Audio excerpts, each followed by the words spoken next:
Hi everyone, good afternoon to you. Welcome to another edition of Accent Radio's package brought to you by Low Accent.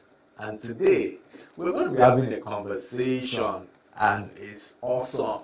This conversation is something that is relatable, is applicable, and of course, as usual, you are going to learn today.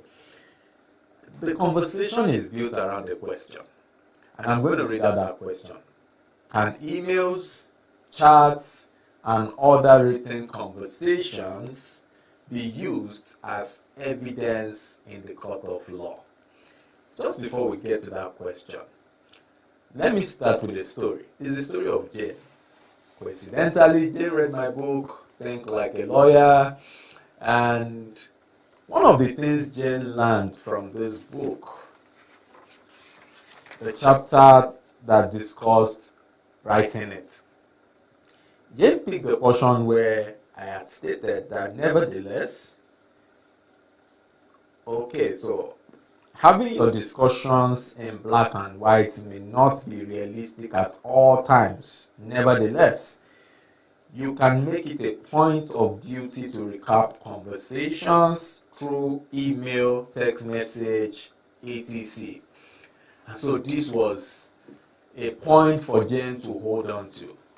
And Jane started ensuring that all conversation with prospective clients, with clients, as much as possible, she ensured to put them in black and white. So the black and white may not sometimes be the pen black and white, but to ensure that these things are typed out, send messages, SMS, email, just to clarify where everybody stopped and what everybody agreed on. But over time, Jane started reflecting again that this whole thing was becoming cumbersome. Is it even worth the time? Will I be able to rely on this kind of thing just in case something goes wrong? If we have to go to court, are these things really admissible? That is, are they things that I can put before the judge to defend my cause and establish that these were the line of conversation and this was the agreement? So that question popped up, and we then thought it wise. There are many people like Jane out there. I don't know if you're in that kind of situation, reflecting and really thinking on the question of to what extent can we rely on things that are exchanged, whether by way of chats, whether by way of mail, something that went through a system, could be a computer system or something. To what extent can we rely on these things to prove and establish our case before a court of law? Very interesting question again. The basis of this conversation is also built on the fact that with the advent of COVID-19, which brought about what we now call the new normal, and people have even gone ahead beyond the new normal, and it's a changed world where people want to do things in a virtual way. People really do not meet to sit and involve in paperwork and a lot of all of these things again. Bearing in mind too the climate change and the effect of all of these things, and those that are advocating for green society. One of those things that they would advocate for is, look, as much as possible, can we have something that has little to do with people putting things together always before they make agreements? So we found that more people are involving in the digital space where information is exchanged within the digital system. It could be the computer system, whereby email, it could be through the phone system, by chats. These are means that people are using to seal deals and finalize on transactions in this digital age. And interestingly too, we found that individuals are doing this now, companies are doing this now, nations are doing this now.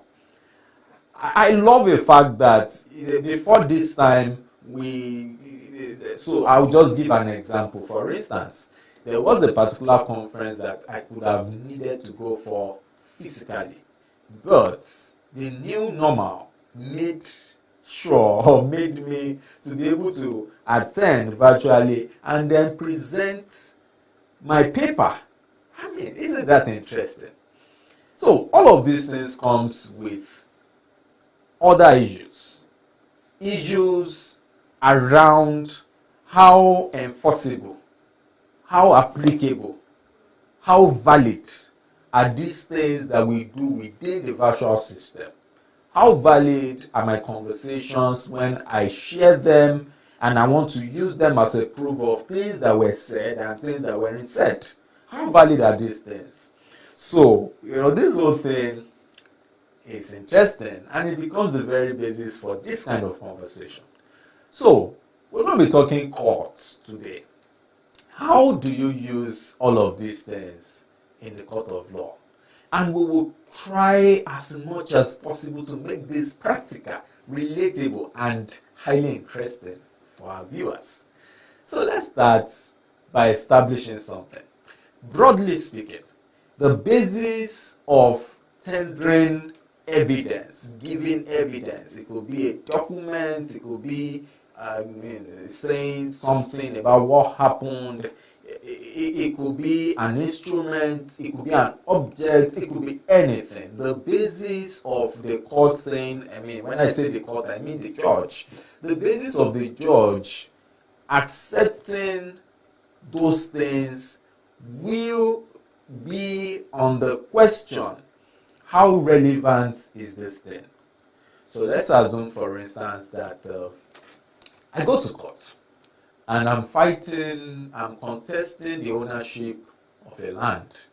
And then just from the blues, I decided to want to tender this pen. The question first is it relevant? Relevance is the basis of admissibility, which is what lawyers would usually say. I hope that makes some sense to you. So now, this is the broad basis of showing up, of presenting things before the court. Relevance. How relevant is that object? How relevant is that chart?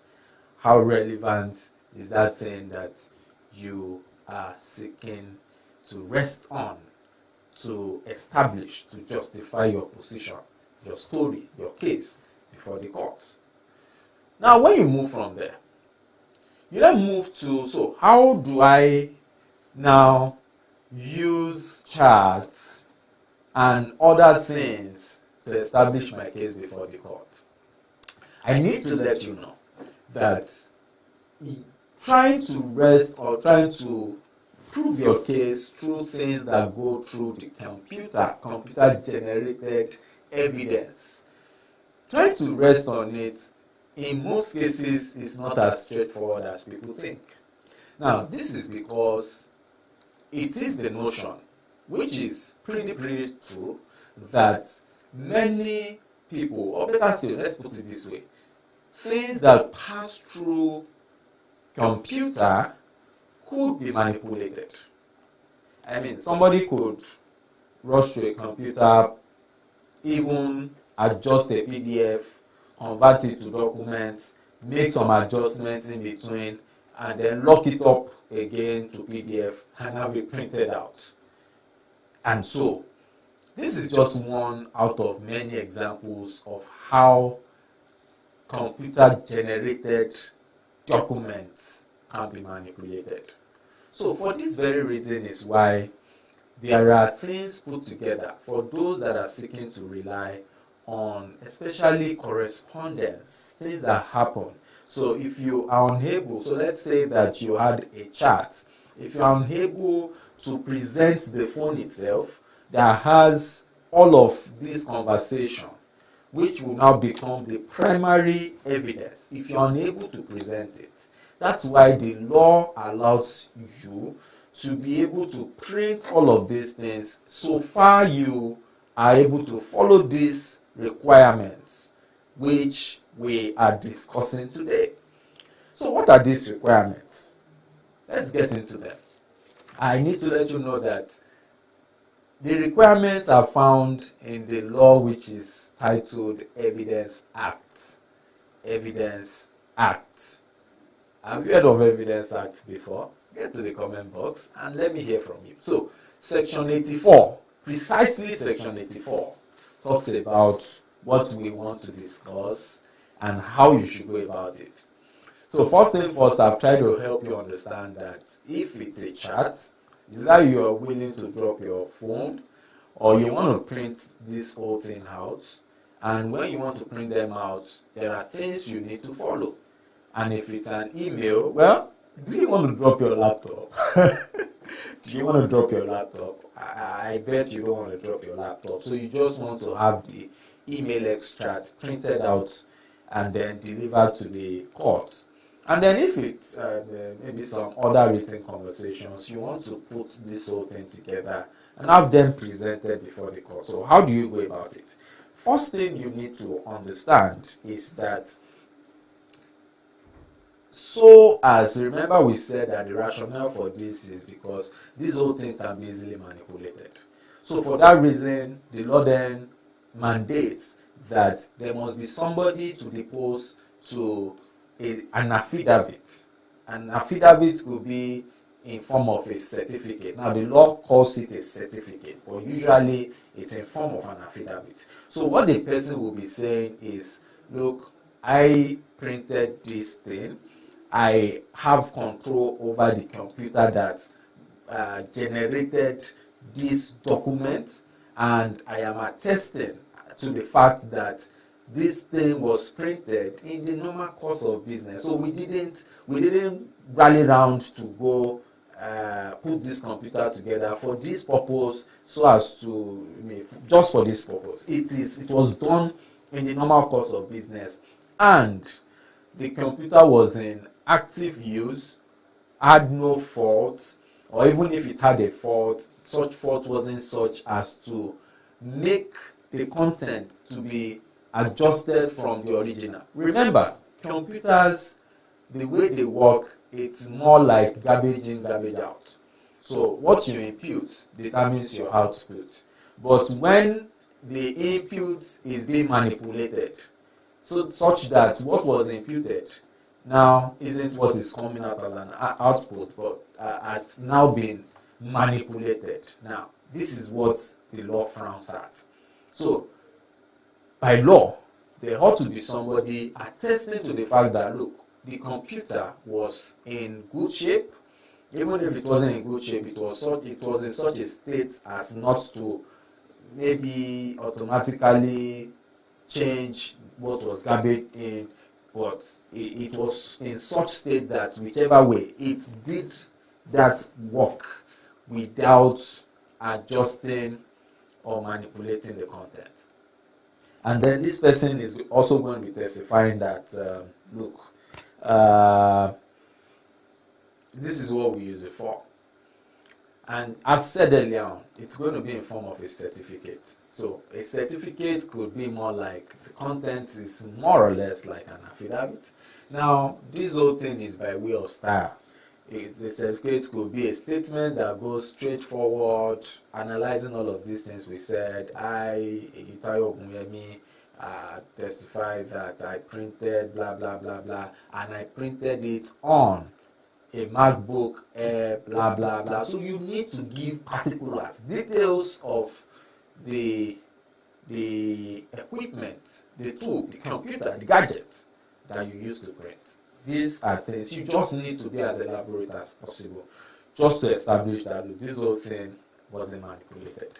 And the certificate, you should identify the document, you should identify how it was printed, you should identify the details of the device you used to print, you should identify all of these things, and then You should have them signed. Now, there's a question that I expect to pop up from our viewers today. Do you have a question already? I hope my colleague will check and see if there are questions for us to answer while we are hearing this live. If you have questions, feel free to send in your questions. If you have contributions, feel free to send in your contributions. Now, I have a question. I would ask the question and I will get straight to the answer. The question is, because there could be possibilities. That question has to do with, so what happens if